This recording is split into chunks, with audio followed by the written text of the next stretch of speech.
Welcome back to Counterculture. That's Pastor Mark. I'm Andy. We are talking about things that kind of go against the culture. Is that not a true statement? Is it not a true statement? What an interesting way to put it. That's exactly right. I say So exactly is what that I mean. is that like saying, is it a false statement? Yeah. Okay, I'm with you. Whatever you say, Andy, you're always right. That's exactly right. That's on tape right now. I'm going to replay that. Here we go. I have 5 minutes to correct my lie. 2 Samuel, chapter 1 and 4. I want to go there. I want to read a couple things to ask you questions. Are you ready? Yes, I'll take that as a yes. Verse 17 says this, and David lamented with this lamentation over Saul and Jonathan his son. And he said it should be taught to the people of Judah. Behold, it is written in the book of Jasher. He said, your glory, O Israel, is slain on your high places. How the mighty have fallen. Tell it not to Gath. Publish it not in the streets of Ashkelon, lest the daughters of the Philistines rejoice, lest the daughters of the uncircumcised exult. I want to read that. Then I would like to go to chapter 4. I don't know. My version is different than yours. I have no idea what you just wrote. That's But that's okay. It's okay because we're going to get there. Ready? Okay. Starting with verse 31 in chapter 4, it says this. Then David said to Joab and all the people who were with him, tear your clothes, put on sackcloth, and mourn before Abner. And the king followed the bier. That was interesting, right? They buried Abner at Hebron, and the king lifted up his voice and wept at the grave of Abner. Now, two stories, Mark, of What verse was that? of lamentation. For what? Oh, sorry, 331. That's right. Oh, three. I'm like, there's only. No, that's why you're off. No wonder. All right. I just want to get to the point. Good. You're so excited. Are You're you ready? so amped. I am. All you right. ready? Been thinking about this for like 3 weeks. And I get 3 minutes. Two stories. Two stories of mourning, right? Yes. Okay. In the first story, it's about Saul and Jonathan. Mm-hmm. Both are killed in battle, right? Mm-hmm. David responding to that news, right? Didn't go well, by the way, for the guy who brought him the news. Okay. Right? In the second story, David gets the news about Abner, and it's the same thing, right? He's mourning over Abner, right? Now, I have a question for you. 2 out of 3 of those guys are David's enemies. Yet David decides to mourn for them in such a way publicly, right? That in asking the people of Israel to join him, right?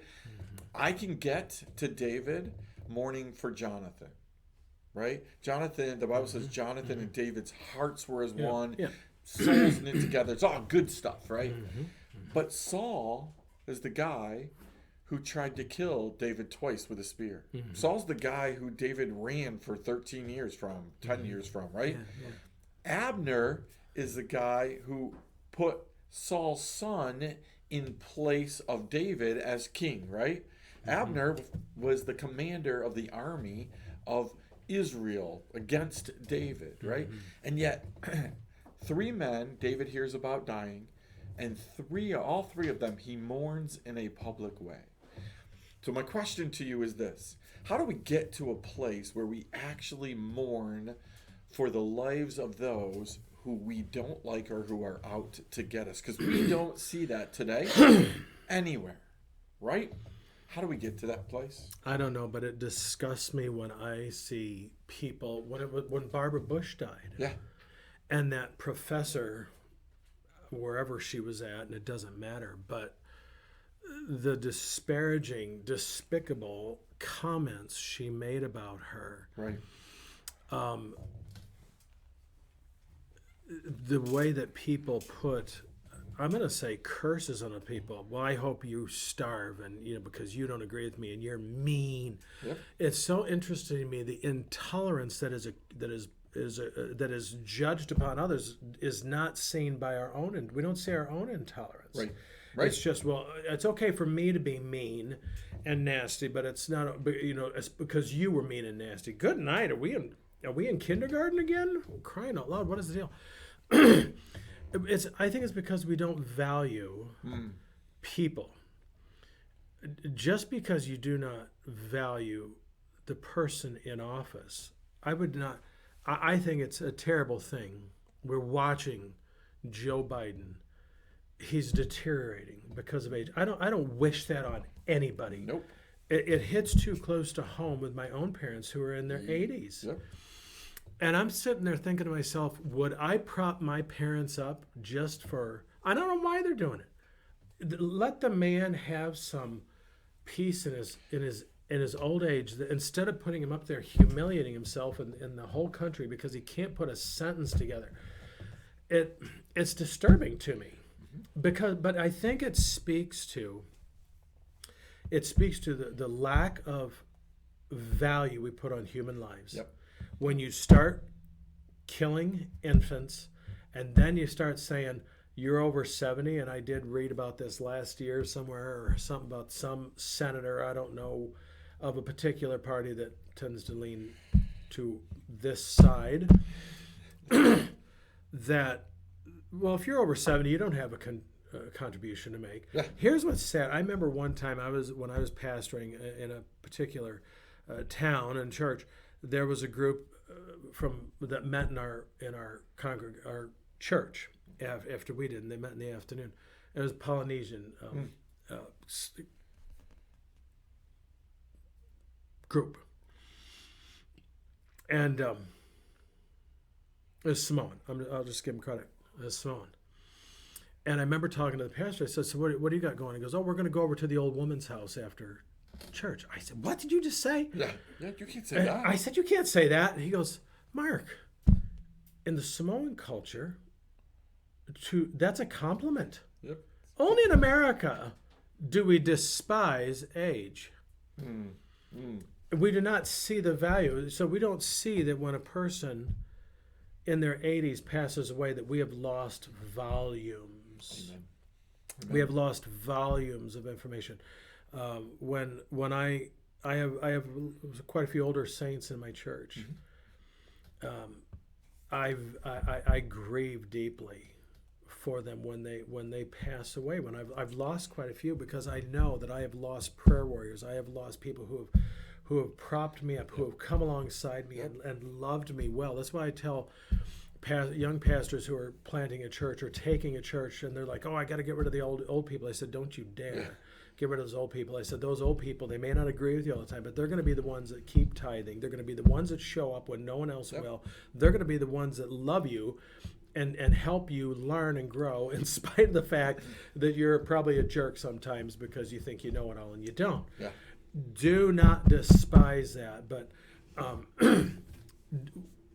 and I was taught this. I was taught, don't rejoice when those that you don't like die or something bad happens to them that's sick, because you know what? Someone might rejoice for you. Would you want them to do that to you? Doesn't it go back to the golden rule, doing to others as you have them doing to you? I don't want anybody rejoicing over me gone. There probably will be some, because, oh, good, one less pastor we got to deal with in this world. But you know what? I don't have to lower myself to that standard. I think David sets a great standard for us.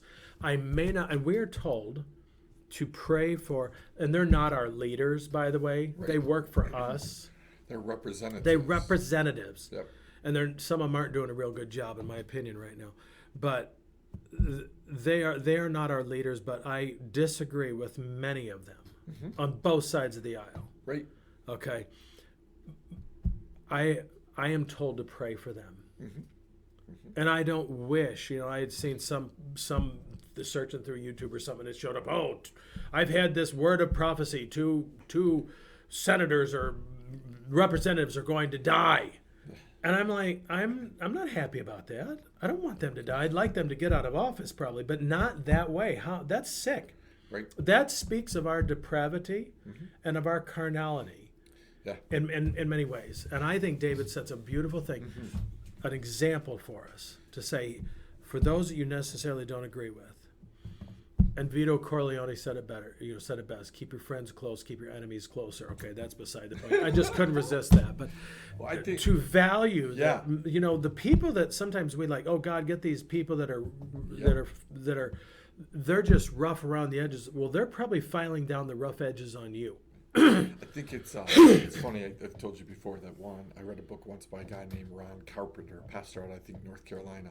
And the book title is The Necessity of an Enemy. Yes. And he talks about the story of Peter specifically, and where, the fact that people are sometimes willing to get us where we need to go as enemies, where our friends will not take us, right? Recognizing that, right? Mm-hmm. And sometimes people get in the way, right? So the story was Peter was getting in the way of the mission of Jesus when he was saying, hey, God forbid that you go and you do this and that you're going to die. And Jesus looks at him and says, get behind me, Satan, mm-hmm. right?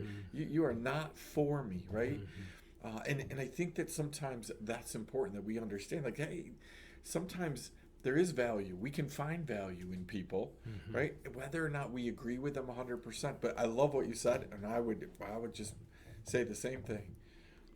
This rejoicing over people who fall is a scary thing, mm-hmm. right? Mm-hmm. But we have people who are rejoicing over the fall of others. Listen to somebody this week basically tell me they were just waiting for others to fall. They're just waiting for the fall. And you're looking going, what are you talking about? Why are you waiting for people to fall?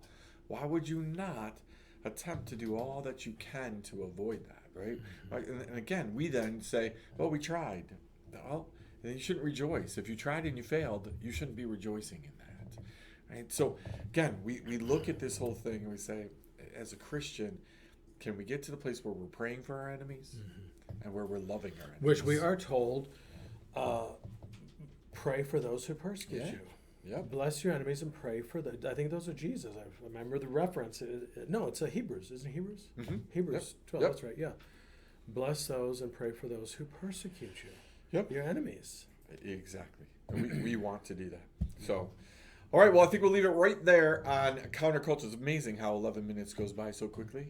Just spending time with you. It just flies by. That warms the cockles of my heart. Isn't it?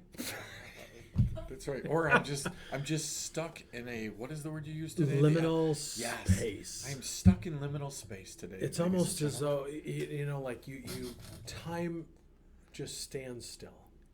I feel like that with you sometimes. It's just like this little bubble comes around and just time stands still with you.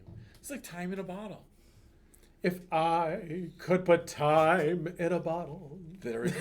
We're going to leave you with that. Maybe that will be where we pick up next week at Counterculture. Right. We'll see you next week.